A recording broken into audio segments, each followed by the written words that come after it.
कथाओं में, शास्त्रों में ऐसे नहीं लिख दिया कि किसी को भी वैराग्य हुआ वो तपोभूमि चले गए, बद्रीनाथ चले गए। जिस कथा को सुनोगे बद्रीनाथ चले गए। बद्रीनाथ विशेष जगह है। तो आज हम कैलाश पर गए थे महाराज, कैलाश की शोभा को देखा, कहने लगे क्या शोभा है महाराज? कहने लगे तुम्हारी शोभा जो है ना उसके सामने बिल्कुल फीकी है। सैकड़ों कल्प वृक्षों से घिरा हुआ है, कामधेनु तथा नदियों से दीप्तमान है, और जब उसे देखा ना तो त्रिलोक की जो शोभा है वो भी उसके सामने कुछ नहीं है। जो तीनों लोकों की शोभा है, जहां त्रिलोकीनाथ विराजते हैं, वो शोभा भी कुछ नहीं है। तो महाराज आप मुझे बताओ। कहने लगे सुनो, शिवजी वीतरांग कामदेव के शत्रु हैं। कामदेव, काम जो है उनके पास आता नहीं है, क्योंकि काम को तो उन्होंने जला दिया है। वीतरांग वैरागी है, और ब्रह्मांड को अपने केश पास में उन्होंने बांध रखा है। आत्मा जो है हमारे से जब मर्जी निकल के बाहर हो जाती है, उन्होंने अपनी आत्मा को अपने बस में कर रखा है।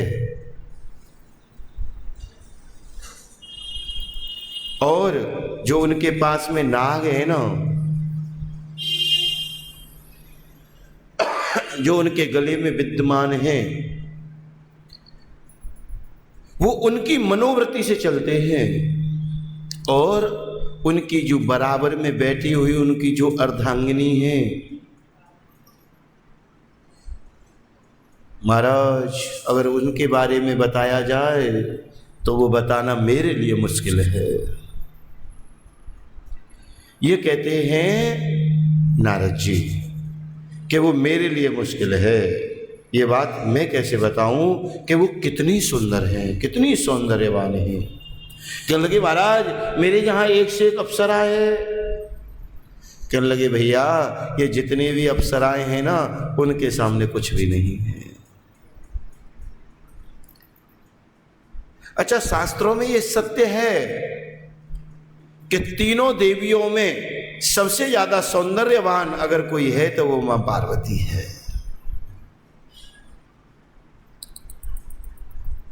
तो मैं कैसे कहूं उनकी सुंदरता के बारे में? वो तो महाराज तुम्हें तो इतने रत्न प्राप्त हैं, इन रत्नों को प्राप्त होने के बावजूद भी तुम गरीब हो, तुम्हारे पास कुछ भी नहीं है। और उनके पास कुछ भी नहीं है, पर एक रत्न है, जो रत्न आपके समस्त रत्नों को फीके कर देता है।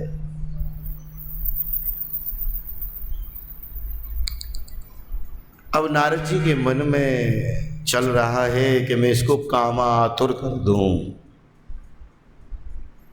अच्छा, काम जो होता है ना, संत जो होते हैं वो तो काम को राम से दूर कर देते हैं। राम का नाम लेते हैं, काम दूर हो जाता है। पर जो दैत्य होते हैं उनका जो भोजन होता है वो क्या होता है, वो ठीक नहीं होता। और जब यहां कामना की बात होती है तो वो काम जागृत हो जाता है। ऐसा नहीं है, मैंने आपको कल भी बताई ये बात कि हमारे अंदर दैत्य प्रवृत्ति ना हो। हमारे अंदर जो है ना दैत्य प्रवृत्ति भी है और दैव प्रवृत्ति भी है, पर मानना तो ये है कि प्रवृत्ति हमारी दोनों में से बलवान कौन सी है। ऐसा नहीं है हमारे अंदर दैत्य प्रवृत्ति नहीं, क्रोध हमें भी आता है। ऐसा कौन है जिसको क्रोध नहीं आता? बताओ, देवताओं को क्रोध नहीं आता क्या? अगर क्रोध नहीं आता तो भगवान भोले बाबा क्यों भगे महाराज भृगु ऋषि के पीछे? बताओ, है ब्रह्मा जी को क्रोध नहीं आता क्या? उन्होंने ऐसा क्यों किया? अगर क्रोध नहीं आया तो नारायण भगवान को नहीं आया। क्यों नहीं आया? क्योंकि वो सतोगुण संपन्न है। क्रोध के समय पर क्रोध आना ठीक है, पर हर समय क्रोध आना जो है ना वो ठीक नहीं होता।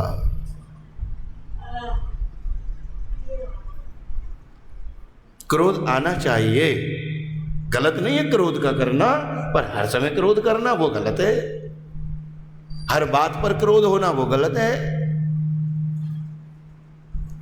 अब तो महाराज जलंधर जो है, नारद जी ने जैसे ही कहा, इतने रत्नों को पा करके भी तुम्हारे पास कुछ नहीं है और उसके पास कोई रत्न नहीं है, पर एक रत्न है जो तुम्हारे समस्त रत्नों को फीके कर देता है।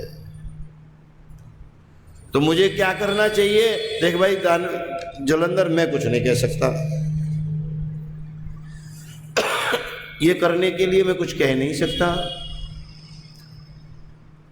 सुंदरता की महाराज जैसे ही उन्होंने व्याख्या की, और व्याख्या करने के बाद में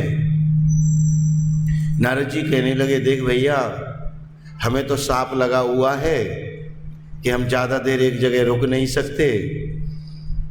अब हमने तुझे बता दिया, अगर तुझे समस्त रत्नों को प्राप्त करना है, राज्य तो प्राप्त कर ही लिया है, तेरे पास किसी चीज़ की कोई कमी नहीं है, अगर समस्त रत्नों को प्राप्त करना है, अब उनके पास रहने के लिए मकान नहीं है, रहने के लिए मकान नहीं है, पहनने के लिए वस्त्र नहीं है, गले में महाराज मुंडों की माला है, और ऐसे बीतरंग बैरागियों के पास में एक महारत्न है, और तुम्हारे पास में सब कुछ है, पर महाराज वो रत्न नहीं है। अच्छा, अब हम चले। अब नारद जी महाराज ने आज्ञा ली, और नारद जी महाराज तो नारायण। अब जलंधर सोच में पड़ गया, मुझे क्या करना चाहिए, कैसा करूं जिससे मुझे अब तो वही रत्न चाहिए। अच्छा, एक बात और बताऊं, जो देवता होते हैं ना, उनकी बात का पता लगाना आसान नहीं होता, और दैत्यों की बात का जो है ना, नॉर्मलता से पता लगा सकते हो, क्योंकि वो तो महाराज बता ही देते हैं। जैसे आपने कथा सुनी है समुद्र मंथन की। अब इतना महत्वपूर्ण रत्न है मेरे पास, क्या? अमृत।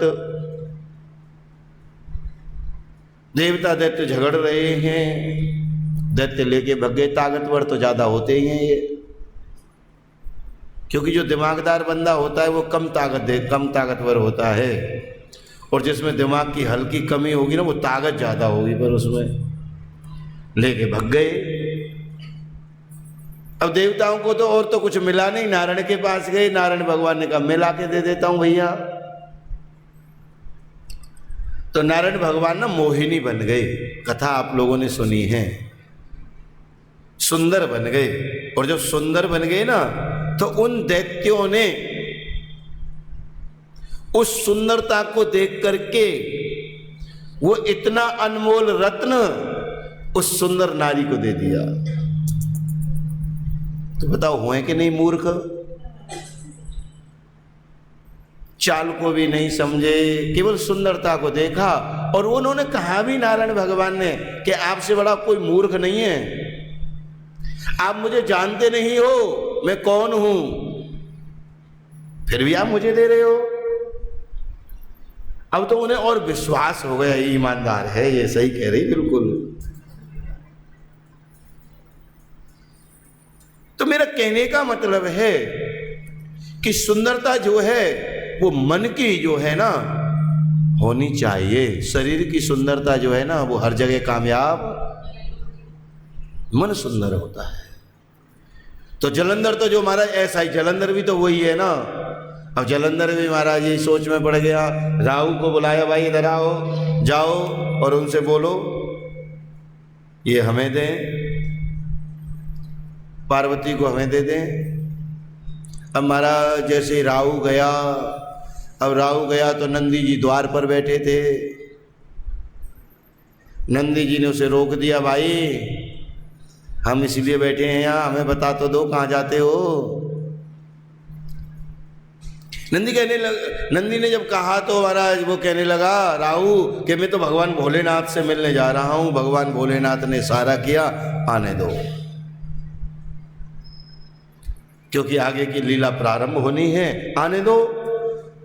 अब जैसे ही वो आए तो क्या हुआ, वो अपनी सारी जितनी भी बातें जो उनके महाराज जलंधर ने कही थी वो सब सुनाई कि महाराज समुद्र से इतने रत्न निकले, तुम इतनी चतुराई से काम लेते रहे, इतने चालाक बन करके काम लिया, सारे रत्न ले लिए। अरे कम से कम एक पार्वती तो है, इसे तो हमें दे दो। अब महाराज कितना भी कोई गरीब हो, अगर तुम उससे उसकी घरवाली को मांगो, झगड़ा होगा कि नहीं होगा बताओ? झगड़ा तो हो ही जाएगा। अब झगड़ा जो है ये बन गया भगवान भोलेनाथ से। जैसे ही कहा, भगवान भोलेनाथ को क्रोध आया, बृषध्वज को क्रोध आया। और जब क्रोध आया था उन्होंने क्या किया कि महाराज क्रोध में एक ऐसे करके जटा उखाड़ी और ऐसे फेंकी, और जैसे जटा जो है ना निकल करके बाहर आई तो उससे जो है ना एक महाराज बहुत विशाल पुरुष पैदा हो गया। और बहुत विशाल जब पुरुष उससे निकला तो उसने क्या किया, राहु को पकड़ लिया। अब जैसे ही राहु को पकड़ा, अब राहु चिल्लाने लगा, महाराज मेरी क्या गलती है? अरे मैं तो दूत हूं महाराज, और आप जो है ना ब्राह्मणों के पोषक हो, आप ब्राह्मणों पर कृपा करते हो, आप दयालु हो, आप कृपालु हो, आप करुणा के सागर हो, आप दयावान हो, आप दीनबंधु हो, और आपके सामने अगर किसी दूत के साथ ऐसा हो तो क्या ठीक है?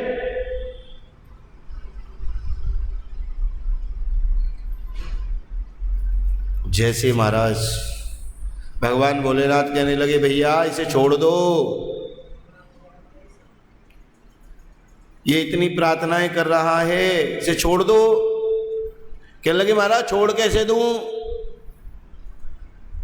मैं नहीं छोड़ता। कहने लगे, भैया देखो मेरी बात मान लो, आप इसे छोड़ दो। अब जैसे ही कहा छोड़ दो तो उसे क्रोध तो विशेष आ ही रहा था। उसने लिया, उसे पकड़ा और पकड़ करके इतनी तेजी से फेंका कि वो महाराज जंगल में गिर गया। और जब वो जंगल में गिर गया तो अब वो कहने लगे, वीरभद्र मैया महाराज मुझे भूख लग रही है, मुझे भोजन करना है। कहने लगे, एक काम कर लो, अपने शरीर को ही भोजन बना लो। तो उन्होंने क्या किया, अपने शरीर को ही भोजन बना लिया। भगवान बड़े प्रसन्न हुए और उसे आशीर्वाद दिया कि भैया आज से पहले तेरी पूजा होगी और फिर मेरी पूजा होगी, दरवाजे पर तेरी मूर्ति लगाई जाएगी। इधर जाकर के महाराज राहु ने सारी कृपा भगवान भोलेनाथ की सुनाई कि वो तो बड़े कृपालु हैं, बड़े दयालु हैं, बड़े दीन बंधु हैं, वो किसी को कभी कष्ट में नहीं देख सकते, और ये कसूर तो तुम्हारा है महाराज। आप ऐसी गलती क्यों कर रहे हो कि उनकी धर्मपत्नी को मांग रहे हो? देखो, आप किसी के ऊपर भी कृपा करोगे, दया करोगे, वो आपकी बात जरूर करेगा। दो होते हैं, एक अभाव और एक प्रभाव। हो सकता है किसी के अभाव में वो तुमसे बात करता हो सकता है प्रभाव में बात करता हो, पर महाराज जो भाव है ना उसमें जो बात है उसकी तो कोई अंदाजा ही नहीं हो सकता कि वो क्या हो सकती है। भाव एक विशेष वस्तु है जो हर किसी के पास नहीं है, और है तो उसे प्रकट करना नहीं चाहता। हम लोग एक दूसरे से अभाव में और प्रभाव में तो बात करते हैं, पर भाव में जहां बातें होती हैं वो बातें अलग होती हैं। कहने लगा, भाई चढ़ाई की तैयारी करो, युद्ध प्रारंभ हो गया। अब युद्ध प्रारंभ हुआ, भगवान जो भोलेनाथ है ना वो नारायण भगवान के पास पहुंच गए, और नारायण भगवान के पास पहुंच करके भोलेनाथ कहने लगे, प्रभु ये आपने ऐसी कौन सी लीला रची है कि हमारा जो कीर्ति मुख है, अपने शरीर को उसने ग्रहण कर लिया। मैंने राहु को छुड़वा दिया कि हमारा संदेश वहां जा करके तो कहेगा, और आप जो है जिससे हमारा झगड़ा है, आप उसके घर में रह रहे हो। तो ये तो मेरे को अच्छा लगा नहीं महाराज। कहने लगे देखो जी, सत्य तो ये है कि हम तुम्हारे साथ हैं, मजबूरी ये है जैसे भाव और अभाव, प्रभाव और भाव है। और भैया मजबूरी हमारी ये है कि हमारी ससुराल है, लक्ष्मी का भाई है ये, लक्ष्मी जहाँ कहेगी वहाँ रहना पड़ेगा। तन से तो मैं इनके साथ हूँ, पर मन से मैं तुम्हारे साथ हूँ। और पहली बात तो ये, और दूसरी बात ये है, उसकी मृत्यु तो तुम्हारे ही हाथों लिखी है। तुम ही मार सकते हो उसे, और किसी दुनिया की ताकत नहीं है। क्योंकि वो जहां से जन्म हुआ है, ब्रह्मा का वरदान है, वो मुझे भी सिद्ध करना होगा, आपको भी सिद्ध करना होगा। ब्रह्मा जी ने यही कहा था, जहां से ये पैदा हुआ है वहीं मरेगा।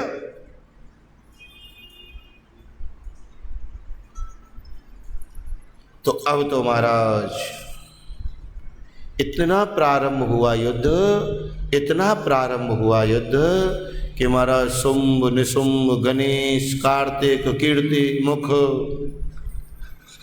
सबका विशाल युद्ध होता है।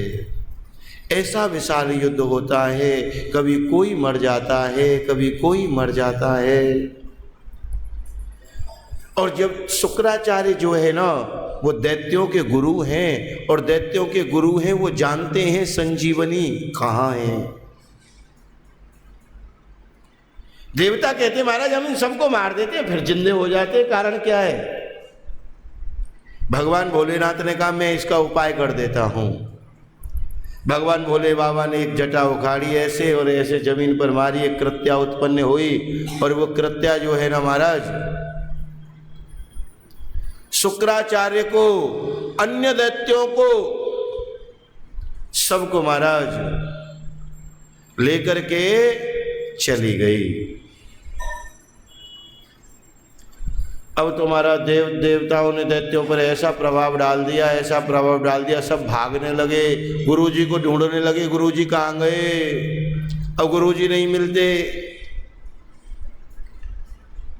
और गुरुजी अपने तेज के प्रभाव से, अपने बल के प्रभाव से निकल करके आए हैं। फिर उन्होंने महाराज युद्ध, खूब युद्ध होता है, और उस युद्ध का निर्णय ये होता है, भगवान भोले बाबा जो हैं वो हार रहे हैं। हारने का मतलब है कि मैं इससे कितना युद्ध करूं, इसमें कितना बल है।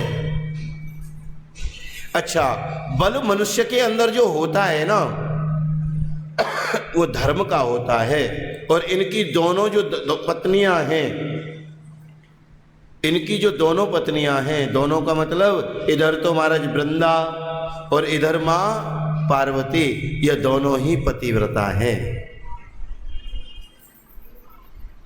तो युद्ध हारना भी आसान नहीं है, क्योंकि युद्ध जो है वो धर्म से होता है, और ये दोनों ही पतिव्रता हैं। अब भगवान किसका सुहाग ले लें, इसका निर्णय जो है हो नहीं पा रहा। क्या हो, यह निर्णय नहीं हो रहा।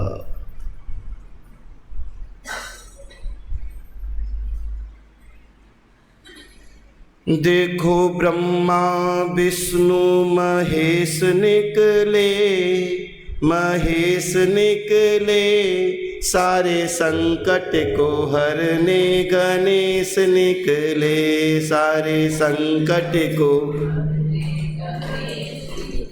सब लोग मिल के बोलो।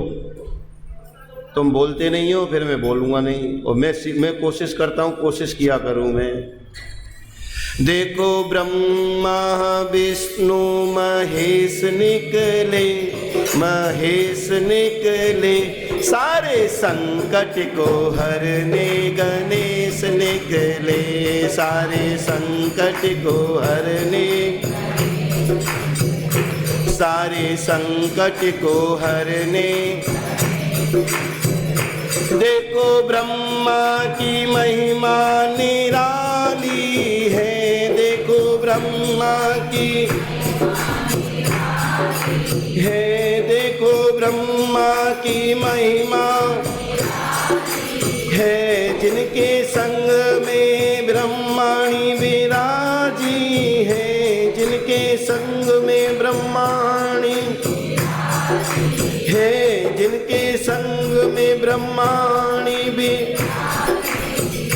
जिनके मुख से चारों वेद निकले, वेद निकले, सारे संकट को हरने गणेश निकले, सारे संकट को हरने ले, सारे संकट को हरने। ये देखो विष्णु की महिमा निराली है, देखो विष्णु की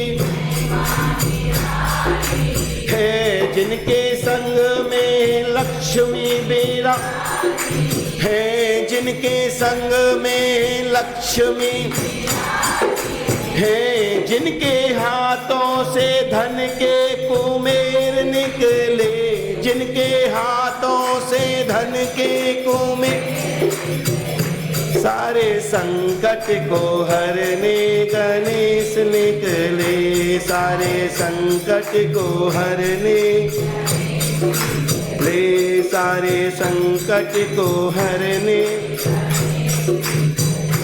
देखो भोले की महिमा निराली है, देखो भोले की, जिनके संग में पार्वती विराजी है, जिनके संग में, जिनकी जटा से गंगा की धार निकले, धार निकले, सारे संकट को हरने गणेश निकले, सारे संकट को। देखो ब्रह्मा विष्णु महेश निकले, महेश निकले, सारे संकट को हरने, सारे संकट को हरने। देखो राम जी की महिमा निराली है, देखो राम जी की है, जिनके संग में सीता विराजी है, जिनके संग में सीता है, जिनके संग में सीता है, इनके बाणों से रावण के प्राण निकले, प्राण निकले, सारे संकट को हरने गणेश निकले, सारे संकट को ले। देखो ब्रह्मा विष्णु महेश निकले, महेश निकले, सारे संकट को हरने, सारे संकट को हरने ले। देखो कान्हा की महिमा निराली है, देखो कान्हा की महिमा है, जिनके संग में राधा प्यारी है, जिनके संग में है, इनके मुख से गीता का ज्ञान निकले, ज्ञान निकले, सारे संकट को हरने गणेश निकले, सारे संकट को ले। देखो ब्रह्मा विष्णु महेश निकले, महेश निकले, सारे संकट को हरने, सारे संकट को हरने, सारे संकट को बांके बिहारी। अब गणेश जी महाराज प्रार्थना करते हैं, महाराज एक ही काम हो सकता है। क्या हो सकता है? युद्ध में जीतने का उपाय अगर कोई है ना तो वो है विवेक। क्या है? विवेक। शक्ति नहीं है। उसके विवेक को बिगाड़ दिया तो वो महाराज भगवान भोले बाबा का रूप लेके पार्वती जी के पास चला गया। बिल्कुल ऐसा ही बन गया था जैसी माँ पार्वती महाराज भोलेनाथ थे और पार्वती सखियों के बीच में बैठी थीं। उन्हें पता थोड़ा ही था, और इधर जलंधर को भी नहीं पता था इनमें पार्वती कौन सी है। और पार्वती जी जैसे खड़ी होकर के आई, उनकी सुंदरता को देखा और देखा तो क्या हुआ? वीर्यपात हो गया, अशुद्धि हो गई और वो जलंधर बिल्कुल जलंधर बन गया, मायावी जलंधर था। माँ पार्वती जो है घबरा गई कि आज मेरा पतिव्रत धर्म जो है वो बच गया, नहीं तो आज मेरा पतिव्रत धर्म नष्ट हो जाता। माँ पार्वती कहीं और नहीं गई, माँ पार्वती भगवान नारायण के पास गई और वो युद्ध में पहुंच गया। और नारायण भगवान के पास पहुंच करके पार्वती जी ने एक ही बात कही, महाराज क्या मेरे से कोई अपराध हुआ है? आज उस जलंधर ने समस्त सीमाओं को पार कर दिया है, अब आप ही कुछ कर सकते हो, अब हमारे बस की बात नहीं है। और भोले बाबा युद्ध में व्यस्त हैं। अब नारायण भगवान आश्वासन देते हैं कि देवी आप जो है ना अब बिल्कुल भी चिंता मत करो किसी भी प्रकार से। अब जिस युक्ति से उसने हमारे साथ काम लिया है, हमारे सत को तोड़ना चाहा है, हम कोशिश करेंगे कि हम उसी युक्ति से अब उसके साथ काम लेंगे। आप चिंता मत करो, आप लक्ष्मी जी के साथ में अब यहीं रहो।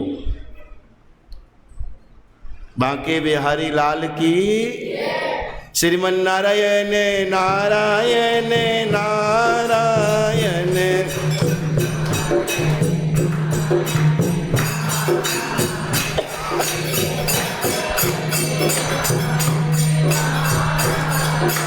भगवान नारायण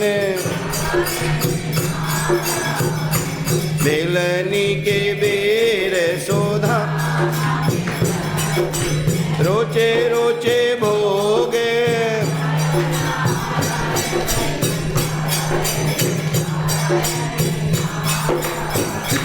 गजे को मेवा त्याग्यो साग बेधोरे घरे।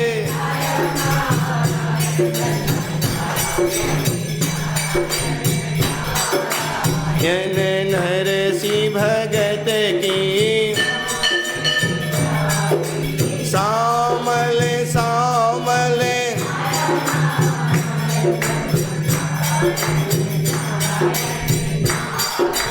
यन गजे और ग्राह लड़े जल,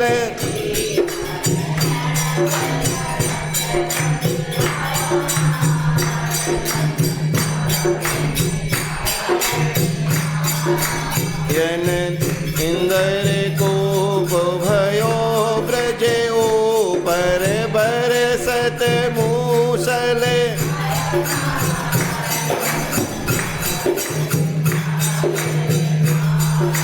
यन द्रोप सुता की लाचारा की सभा में,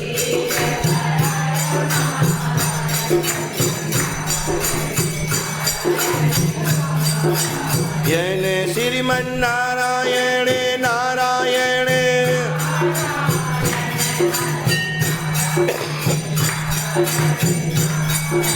यन भजमन बांके बिहारी। कथा विसर्जन होते है विदा होए हनुमान राम लक्ष्मण जानकी। सियावर रामचंद्र की। तिथिवारं चैन क्षेत्रं योगन करणमेव च पंचांग सुनिये नित्यं गंगा स्नानं फलं भवे। गंगे